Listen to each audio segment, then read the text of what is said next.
There we go. I hope I'm recording. Hello, everyone. This is Dr. Roger Paul, and tonight we're going to continue our study. Oh, I went back to the other share, didn't I? We're going to continue our study on, give me 1 second, I'll share this so everybody can see it. There we go.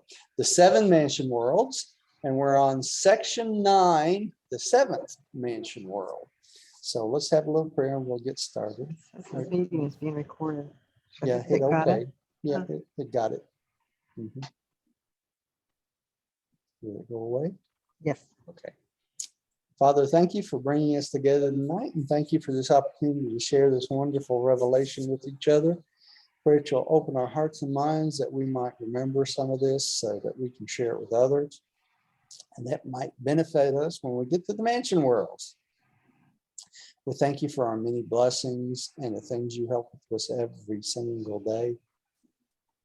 Pray that you'll stay with this group and continue to bless it as you have. And we thank you and give you the praise in your son, Michael, Jesus of Nazareth. Amen. Amen. Amen. The 7th mansion world. You want to start us out again tonight here? Okay. The experience on this sphere is the crowning achievement of the immediate post-mortal career. Sorry, very, very keen. What, dear? Need to mute. Oh, sorry. During your sojourn here, you will receive the instruction of many teachers, all of whom will cooperate in the task of preparing you for residence on Jerusalem. Any discernible differences between those mortals hailing from the isolated and retarded worlds and those survivors from the more advanced and enlightened spheres are virtually obliterated during the sojourn on the 7th mansion world. Here you will be purged of all the remnants of unfortunate heredity, unwholesome environment, and unspiritual planetary tendencies. The last remnants of the mark of the beast are here eradicated. Okay, so I think we qualify as the isolated and retarded worlds. Right here. I hate to say it. So this world, they nailed it, didn't they? Isolated and retarded. Whew. Compared to those more advanced and enlightened spheres, right? All right, so they tell us here that all of our bad tendencies, or the mark of the beast, will be obliterated during the sojourn on this 7th mansion world. Thank goodness, right? And we will be purged of all our remnants of the unfortunate and unwholesome environment in the unspiritual planetary tendencies. Boy, we got a lot of those, don't we? So this is the sphere where they'll get rid of all this stuff, right? And I think somebody else joined us here. Oh, there she is, Smiley. All right, so on this, the 7th mansion world, all these things will be gotten rid of and they'll be replaced with a more social environment and a more spiritual environment for us, right? So Roger, yeah. is it the Apostle John that had a vision of this? Yeah, this is in the book of Revelation. There's also, I wanted to show y'all something too. There's also something here at now Bill's not here tonight yet, and this is one of the few times I'm going to reference the Bible references. There they are, right? And this is the Bible references, and most of them are all from Revelation except for one, which is from Hebrews. You see that? It talks about, but ye come into the Mount Zion, to the city of the God, and the heavenly Jerusalem, and a innumerable company of angels, to the general assembly of the church of the firstborn, which is written in heaven, to the God and judge of all, and the spirits of just men made perfect. That's in the Bible references. It's at the end of this section. Or it's on the end of the next section, I should say. Okay, so John the Revelator, or the Apostle John, talked about this in the book of Revelation, several places in the book of Revelation. All right. Let's see here. Jane, would you take the next one for us, please? Okay. Before you do, Jane, let me make one more comment. It also says here that it's going to remove the last remnants of what? The mark of the beast. The mark of the beast, right? That's our barbaric human tendencies, and that will be eradicated. Okay, Jane, go ahead and take the next one. Okay. While sojourning on Mansonia number 7, permission is granted to visit transition world number 7, the world of the Universal Father. Here you begin a new and more spiritual worship of the unseen Father, a habit you will increasingly pursue all the way up through your long ascending career. You find the Father's temple on this world of transitional culture, but you do not see the Father. You only see the temple, right? The Father is not visible on this world, but you will worship the Father on this world, right? And we know that the Father's world is one of the satellites off of that is what? The prison worlds, right? Which Lucifer and Satan and all those who rebelled are held until judgment. All right. Well, haven't they been judged yet? They may not have been, Gary. Sometimes these things takes hundreds of thousands of years, right? It's only been 250,000 years. So it may take 1,000,000 years for all the beings to be judged from the Lucifer rebellion. And we don't know what order they're going to take it in, right? So they may be held on that prison world for hundreds of thousands of years. Huh? Well, that's the way it works. Dear. I didn't make the rules. I just read the book. Right. All right. Okay, Rodney, would you take the next one? Yes. Now begins the formation of classes for graduation to Jerusalem. You have gone from world to world as individuals, but now you prepare to depart for Jerusalem in groups, although within certain limits. An ascender may elect to tarry on the seventh mansion world for the purpose of enabling a tardy member of his earthly or Mansonia working group to catch up with him. So that gives you hope for all your relatives that are behind, right? That never studied the book and never became spiritual. So if you want to, you can tarry on this seventh world and allow them to catch up with you. Okay. Before doing what? Before becoming a Jerusalem citizen, graduating to Jerusalem. Yeah, Jane. Roger? Yeah. And could we then also go to the previous mentioned words and help there? Yes, you can, Jane. Well, you'll be doing that anyway, right? You'll be going back, yeah, as teachers to these previous mentioned worlds to help those along, right? Not only your family and friends, but people you don't even know, right? Plus, this group they're talking about is going to be many, many individuals that you right now don't know, right? That you'll meet on the mansion world. So you may meet friends there that you want to go in your graduation class to Jerusalem, right? Now we have to keep in mind when you get to the mansion worlds, we aren't so concerned with time anymore, are we? No. Okay, so if it takes 1,000,000 years for you to go from one world to another, that's okay. It's not that big a deal, right? Which is hard for us to understand because we're so time oriented in this life, right? If you don't think so, think about yesterday at the same time, you were doing something else, right? And it seemed like 20 minutes ago most time. Days go by so fast. When you get older, it happens faster and faster and faster. You just kind of keep clicking away, as they say, right? So that won't be such a big deal when we get to the mansion world. And this is a picture of a graduation class going from the seventh mansion world to Jerusalem. And also, this class is allowed to visit the world of the Father when they get to the seventh mansion world. All right. All right. Lech, would you take the next one, please? Okay.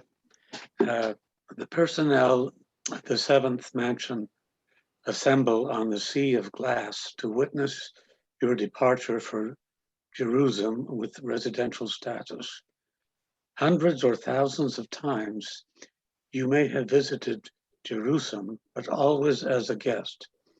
Never before have you proceeded towards the system capital in the company of a group of your fellows who were bidding an eternal farewell to the whole Mansonia career as ascending mortals.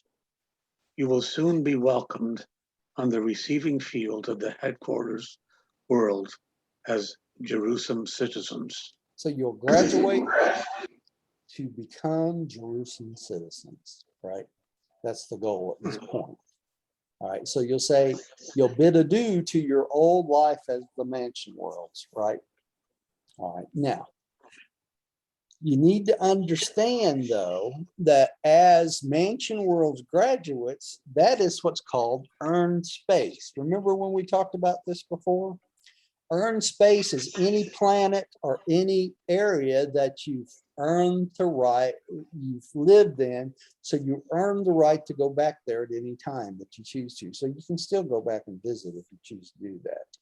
All right. All right. This is an interesting way they put this next paragraph too. Gary, would you take the next one, please? You will greatly enjoy your progress through the seven dematerializing worlds. They are really dematerializing spheres. You are mostly human on the first mansion world, just a mortal being minus a material body.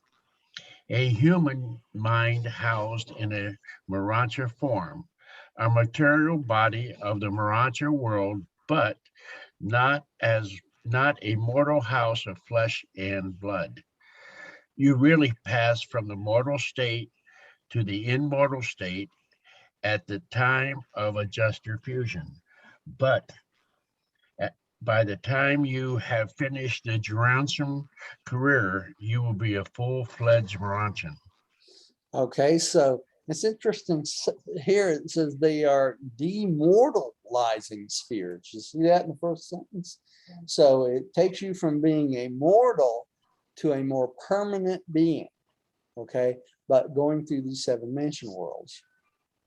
So you become less and less material and less human and more Morantian as you go through these seven spheres. And they say by the time you get to your immortal status at the time of adjuster fusion, then you become a permanent citizen of the universe, right? So at that point, you'll completely become a citizen, not only a full-fledged Morantian, but a citizen of the universe for real. All right. Millie, would you take the next one, please?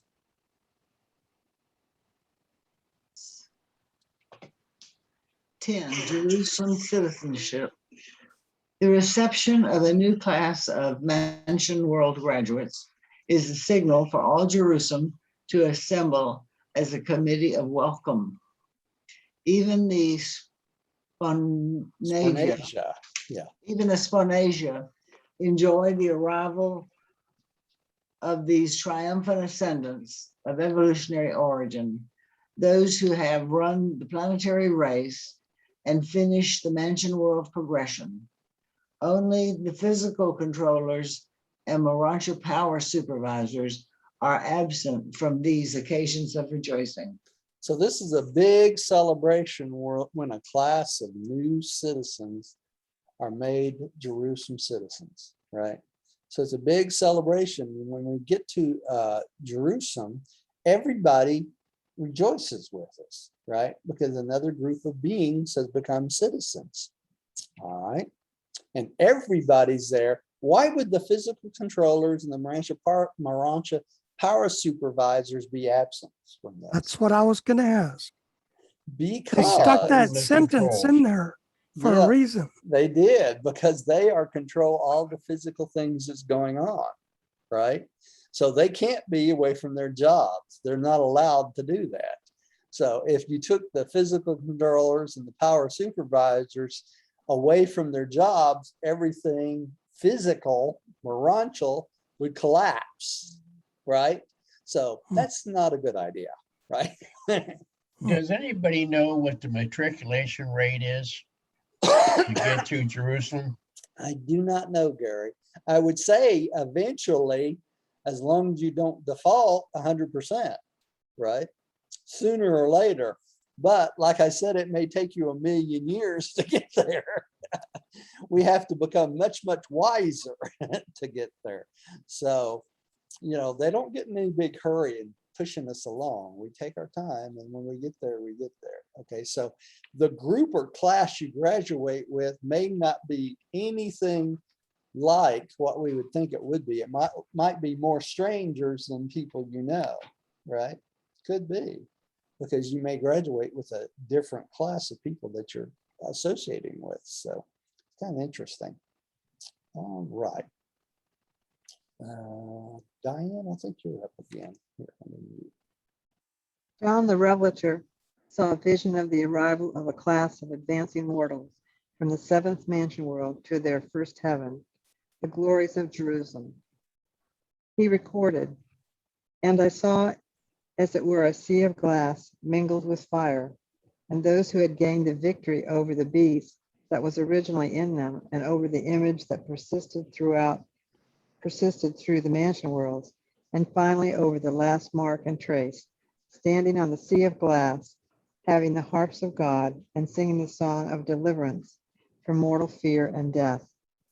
Perfected space communication is to be had on all these worlds, and your anywhere reception of such communications is made possible by carrying the harp of God, a Urantia contrivance compensating for the inability to directly adjust the immature Urantia sensory mechanism to the reception of space communications. So we'll have a cell phone. Yeah, so we'll have a little cell phone, the harp of God, right? Some kind of electronic device Yeah, some sort of or device. something similar. Yeah, something similar that allows us to communicate, right? Or understand the space communications, till when we develop the language of Nebadon and the language of Uversa. Then we won't need it any longer, will we? So this is what allows us to understand what's going on, okay? And it's interesting because John the Revelator, or John the Apostle, saw these harps and thought they were for singing, right? Which makes sense. These contrivances, that's the only thing he could compare it to. So his idea was that these harps were to sing with, and really they're for space communications. All right, so that's what that's all about. Maybe he heard music coming out of one of them. Yeah, maybe so. It may be You know. possible. Now, remember, at the end of this, if you want to look up those references, they're right at the end of the paper there. See this? This is the Bible references, and there's about 3 of them there just on the harp of God, right? And that is from the book of Revelation. All right. Okay. Let's go back down here. And there's 2 of them there about,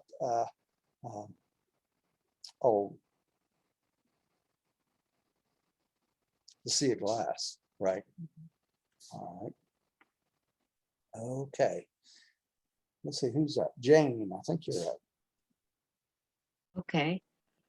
Paul also had a view of the ascendant citizen course of perfecting mortals on Jerusalem. For he wrote, "But you have come to Mount Zion and to the city of the living God, the heavenly Jerusalem, and to an innumerable company of angels, to the grand assembly of Michael, and to the spirits of just men being made perfect."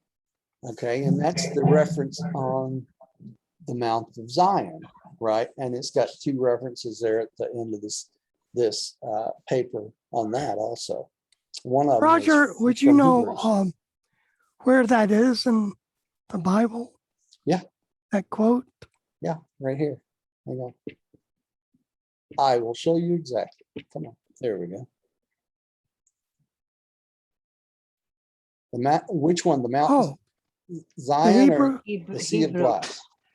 Yeah, one of them's Hebrews, the other's the Book of Revelation. No, not Right. that one. What, the harp of God? No, No, the quote from Paul. that Oh, we just- the one from Paul. No, I don't. that we Not just off- read. Yeah, no, I don't off the top of my head, but I'm sure if you go out here to, you can, at the bottom of this references, you can type it in on search Bible Gateway down here, and it'll come up on Bible Gateway. And the Bible Gateway search will show it to you in multiple versions. Okay, cool. What, I was wondering, did the Bible say to the grand assembly of Michael? That's what I was wondering. I can't tell you for sure off the top of my head, but it must have. Because that's the way they quote it here. Let's see. Let's go back. Paul also had a view some emotion. Yep, that's what it says here. The Grand Assembly of Michael. It's what I would like to find. Yeah. Well, you should be able to type that phrase in. I understand. Yeah, the Bible Gateway, it should be able to find it for you. And if you can't find it there, go out to truthbook.com. They have a Bible search too.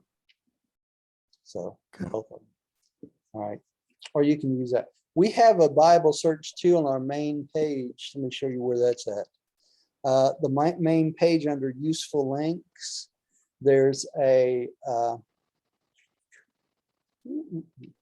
couple links here. Let me get my mouse over here. See this Bible Gateway online Bible search? You see that? Mhm. Uh, You can click that. It'll look it up for you too. Okay, cool. Okay. All right. So let's move on. Let's see. Anything else I need to say about this? Come to the Mount Zion. There is a Mount Zion. You know where that is on Jerusalem. Innumerable company angels. You can imagine how many angels must be on Jerusalem. And spirits of men being made perfect, and that's us becoming immortal, becoming perfected citizens. All right. Let's see, Rodney, I think you're up next. After mortals have attained residence on the system headquarters, no more literal resurrections will be experienced. The Urantia form granted you on departure from the mansion world career is such as will see you through to the end of the local universe experience. Changes will be made from time to time, but you will retain the same form until you bid it farewell when you emerge as first stage spirits, preparatory for transit to the super universe, worlds of ascending culture and spirit training. So your body, when you leave that seventh mansion world, when you become a Jerusalem citizen, will be the same body that'll be tweaked 570 times, right? When you go from planet to planet. Okay, so it'll just be upgraded a little bit, but you won't go unconscious when they do this from that point on. Okay. So it'll be like getting a shot. Ouch. Like getting a shot. That's right. You're being upgraded, right? Mhm. All right. I guess that would make you a U 7.1, 7.2 up to 7.590, right? You get a vaccine against death. That's right. Vaccine gets that. Well, it makes you wonder if these bodies can be injured. And if so, they You know, probably heal very well, yeah, or else owed- we're going to carry I as- along a lot of scars. well, I always thought that they couldn't, Rodney, because they talk about no pain and suffering and that sort of thing. But that's a good question because, you think about the rebellion and they talk about the losses of souls during the rebellion. But what they're talking about of those who rebel and the life force is removed from them. Okay. And only the Ancients of Days has the authority to do that. So there is a way that you get wiped out, but it's not by other beings. You see what I'm saying? Mhm. So I don't know that you could be hurt in such a way that it would affect you permanently, right? So, but who knows? Anything is possible. All right. Would you take the next one? All right. 7 times those mortals who pass through the entire Mansonia career experience the adjustment sleep and the resurrection awakening. But the last resurrection hall, the final awakening chamber, was left behind on the 7th mansion world. No more will a form change necessitate the lapse of consciousness or a break in the continuity of personal memory. So we're just tweaked, right? Adjusted. That's all there is to it. So that last resurrection hall is really the last one. All right, Gary, would you take the next one, please, for me? Okay, the mortal personality initiated on the evolutionary worlds and tabernacle in the flesh, indwell by the mystery monitors and invested by the spirit of truth, is not fully mobilized, realized, and unified until that day when such a Jerusalem spirit is given Citizens. clearance for Urantia and proclaimed a true member of the Urantia Corps of Lebanon, an immortal survivor of Adjuster Association, a Paradise Ascender, a personality of Urantia status, and a true child of the Most High. Notice how they say it several ways, right? So we're not only a Urantia being, we're a mortal survivor, a adjuster associated because we've fused with our adjusters, right? And a paradise ascender and a true child of the Most High because we're a citizen of Jerusalem and part of the citizen of the constellation, right? Which the Most High oversees. All right. Okay, Millie, you get the pleasure of having the last paragraph there. Okay. Mortal death is a technique of escape from the material life in the flesh and the Mansonia experience of progressive life through 7 worlds of corrective training and cultural education represents an introduction of mortal survivors to the Urantia career. The transition Life, right? The transition life, which intervenes between the evolutionary material existence and the higher spirit attainment of the ascenders of time who are destined to achieve the portals of destiny. Eternity, right? Sponsored by a brilliant evening star. So, Roger, yes, I mean, it almost sounds like purgatory. and that way, Rodney. But yeah, I guess it does kind of sound like purgatory, doesn't it? It's kind of an in-between time, isn't it? Between our physical self and our spiritual self, if you think about it. But that's a long in-between time, if you think about it. You hold Urantia career, we go through hundreds of planets and hundreds types of changes and beings. So it's pretty long, right? first we go through the 7 worlds of corrective training, and then that's the introduction to us for our Urantia career, right? And that Urantia career is the in-between life between the material existence and the spiritual existence. And that's our goal, to become spirit beings, right? And attain paradise eventually.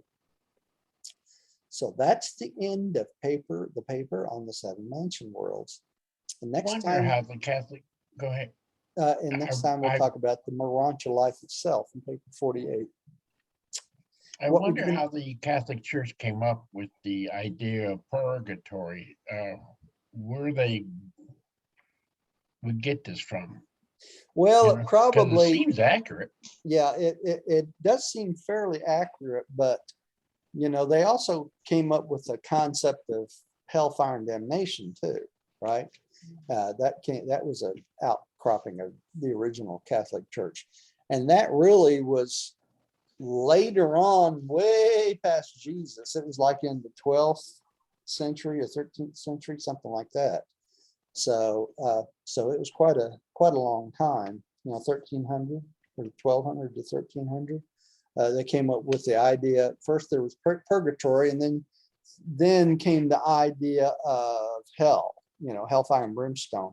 And then the Baptists really got a hold of the hellfire and brimstone concept and really went to town on that from that, right? So it was those who broke off from the Catholic Church that really pushed that more than anyone else. So It was a form of controlling people by the fear factor.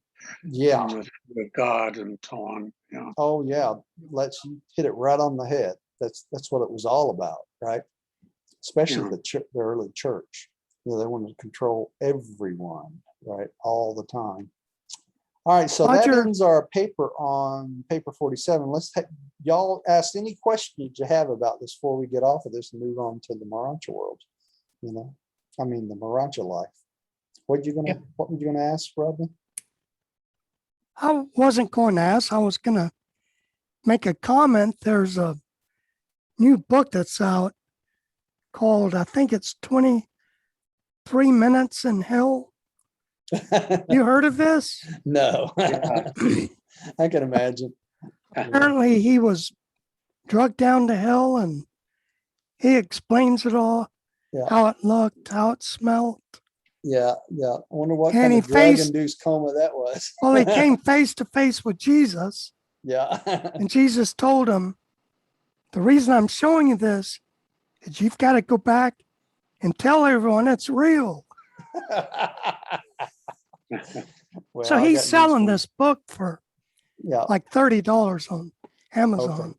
If you want to throw $30 away, I got a lot better things for you to throw your money at. So, Well, actually, there have been several books over the years about people going to hell and then coming. oh yeah. What was the one that? Yeah, yeah. That was the response to. Oh gosh, I can't think of the name of the guy. That's how important that is to me. Yeah, there's been a lot of books on hell over the years. There's lots of ways to scare people to death, right? And control them.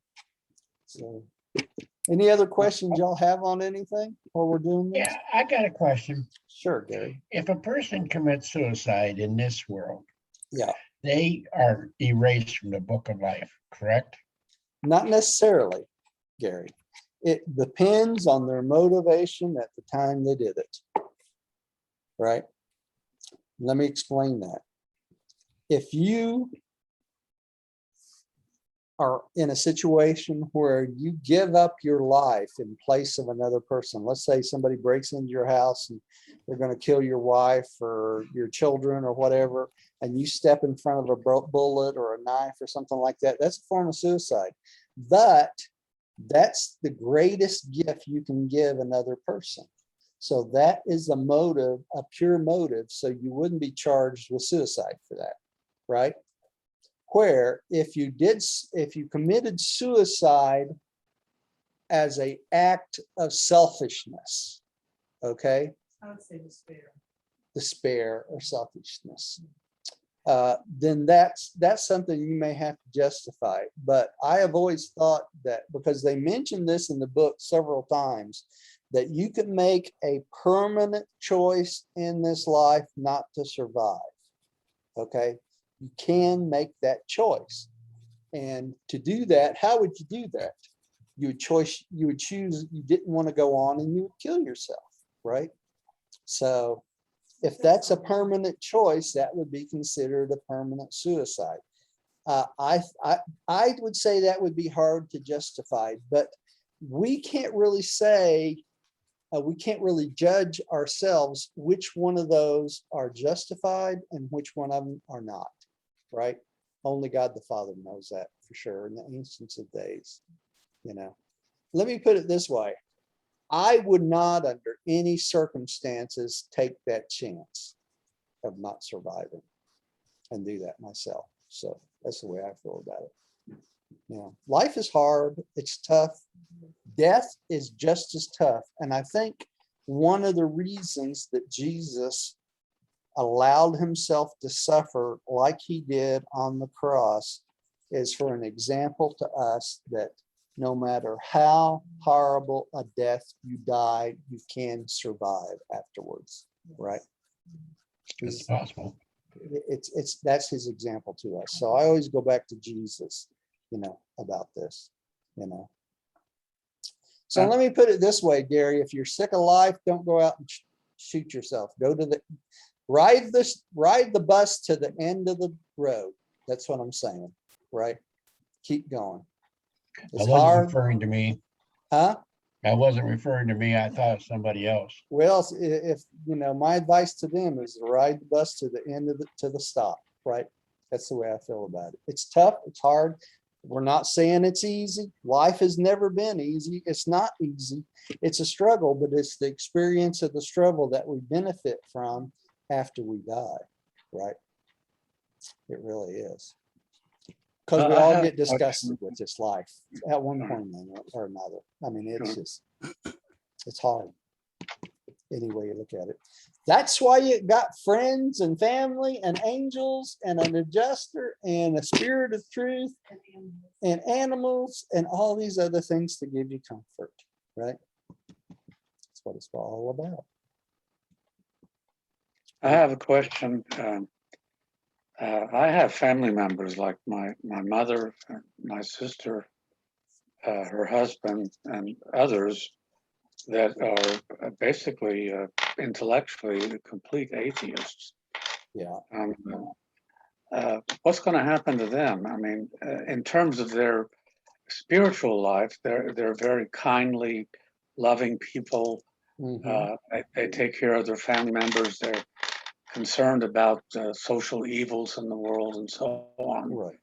So I would think that they would still have a chance, even though they're not intellectually believing in Well, the question is, Letch, is do they have that ounce of faith it takes to survive? Do they believe they will survive? That's the big question, right? yeah. Because Jesus taught us, I mean, look how many times Jesus would say, let's go save some souls. Because all around him was people that were living, he called them living dead, okay? Because they had no hope of surviving. So they were already dead. They'd already thought that, you know, they weren't going past this life. If you believe you're not going past this life, you're not going to wake up on the mansion world. That's just the way it is. Roger, Yeah. does that mean they didn't want to survive? Does that actually is saying they do not believe in God? It would take a non-belief in God not to want to survive. Yeah. Yeah. Jane. Because if you believe in God, even that small amount, you will survive, right? If you have Yeah. faith in God, you will survive. That's why Lucifer said that survival was automatic. Remember that? In the Lucifer rebellion, he said survival, everybody survives. That's not true. It's not true. But it seems to be automatic because so many people survive, right? But if you choose to, you choose not to survive, you won't wake up, I'm telling you, know, That's what we've been taught through this book. You have to have that flicker of faith. That's all it takes, right? So let's back to your question. Intellectually, they can deny that God exists, but when they get to that final moment of life, they may decide to reach out to God, and that's all it takes, you know, that final moment of faith. And Roger, that could happen too in a split second Split second, that's right. during a suicide. That's right. It can. Yeah. It can. And even people that try to kill themselves that really are in despair, you know, they can take drugs or whatever they take or whatever. And at the last second say, wait a minute, what am I doing? I don't want to do this. And they've already taken the drugs. They will survive. Yes. You know? They will. Thief on the cross. Yeah, that's right. Look at the thief on the cross. That's right. Yeah, it would seem to me that in order to not survive, you would have to totally, with your entire heart and being, say, I do not believe in God and I do not want to survive. You would That's- have to be you have to make- conscious. You'd have to make that decision. That's the key. Yeah. That's, they say that I- everyone has to make that decision. Every being.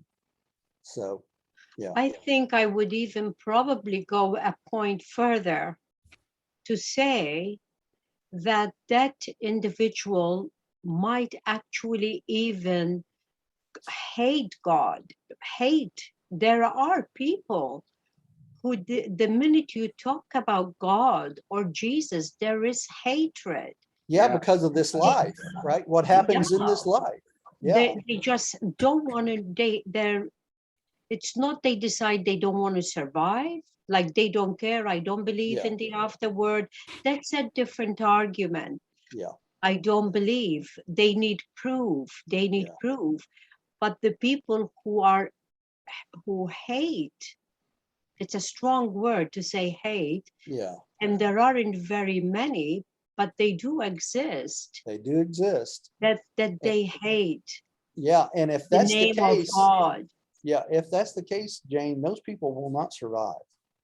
You know, They've you can't yeah, hate your creator. you and- can't hate. No. That's what we're trying to clean Yeah. out of ourselves, Right. is to Exactly. convert it into love. Yeah. Which is hard enough. It is, and But- especially in this life, right? Yes. That's what I'm yes. saying.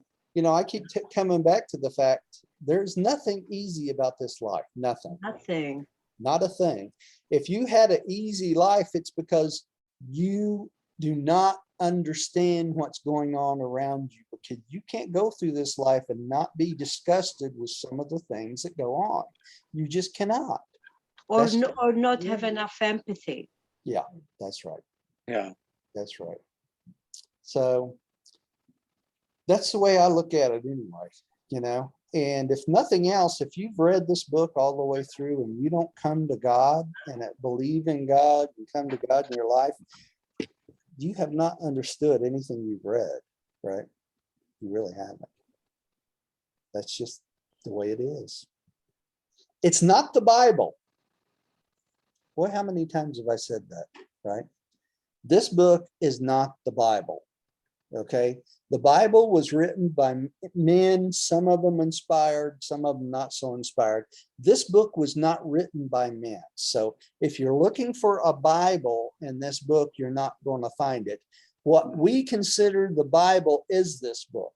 Okay, in other words, this is our Bible, really, when it comes right down to it, because this is our scriptures. This is what we believe. And that's what it boils down to, right? What you believe. And it took me a long time to get to that point to realize that, because even when I first started teaching this book 11 years ago, I still tried to teach the Bible along with it. You know, I mean, you can look at the old videos, you can see it's still there. It took me a long time to get over it and just teach the book, right? So that's the way it is. And you as a minister, how can ministers be ministers? And here's why I'm saying this. Because if you study the Bible, there's inconsistencies, etc. Yeah, all the way through it. etc. You know, and if you're a true person that wants to be closer to God and do your due diligence, don't you, I did. I got to the point I says, how could this be true? Everybody does, Gary. Everybody, every minister, everybody does. And ministers come to a crossing in the road, a split in the road, and sooner or later they go one path or another. They decide, I'm not going to believe any of this, right?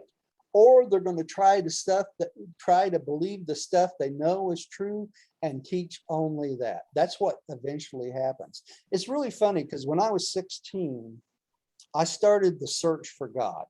Okay, I really did. The most important thing in my life was to find out about God. Everything else was secondary. Okay.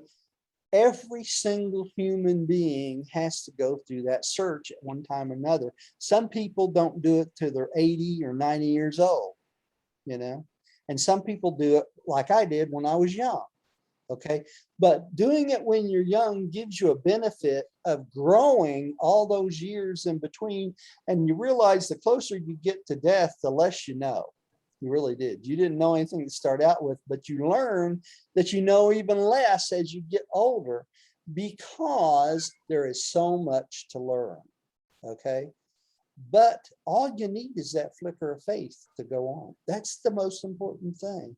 And that is hard to explain to a child or a teenager or a young person, that they don't have to know everything. All they have to know is that God the Father loves them and is part of their life. And if they'll let him, it'll make their life so much more joyful.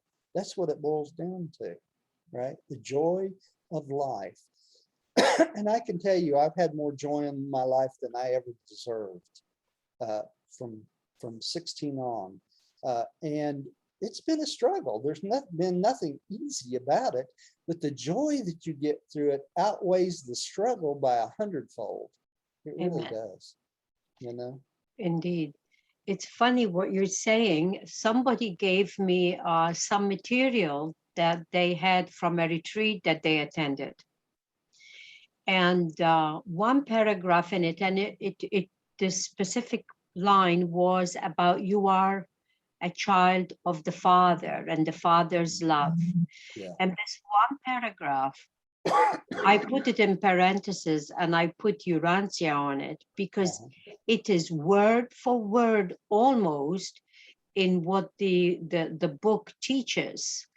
And it's right there this was through a Catholic retreat. Mm-hmm. And so you think, wow, how accurate is this teaching? Yeah. But it's not identified as that, of course. So I don't know whether it is the spirit of truth that communicates to those who have influence and are guiding the people of Christ, all in the same way, towards the path of truth. Yeah, I think you're right. That's how I saw that. Doesn't matter what you call yourself. You can call yourself a Catholic, a Baptist, a Methodist, a Muslim, whatever you call yourself, it doesn't matter. Doesn't matter. It's the relationship you have with God the Father. That's all that matters. So all counts. Yeah, it all comes back to that. All right, y'all, let's wrap it up for the night. Thank you everyone at home that listens to us at home. We appreciate you coming and listening to our messages. Next week, we'll start with paper 48, the Urantia life. Hope you'll join us again. Let's say a little prayer and we'll cut it off for tonight. Father, thank you for this opportunity to share this wonderful revelation. Thank you for the opportunity to share with each other and love each other and help each other along. Thank you for this experiential world where we gain experience from each and every day and each and every hour we live. We thank you for your blessings. We thank you for your tests. We thank you for all this experience that we have each and every day. We say this in the name of your son, Michael, Jesus of Nazareth. Amen. Amen. Amen. Thank you, Roger. I thought Good. my computer was you. going to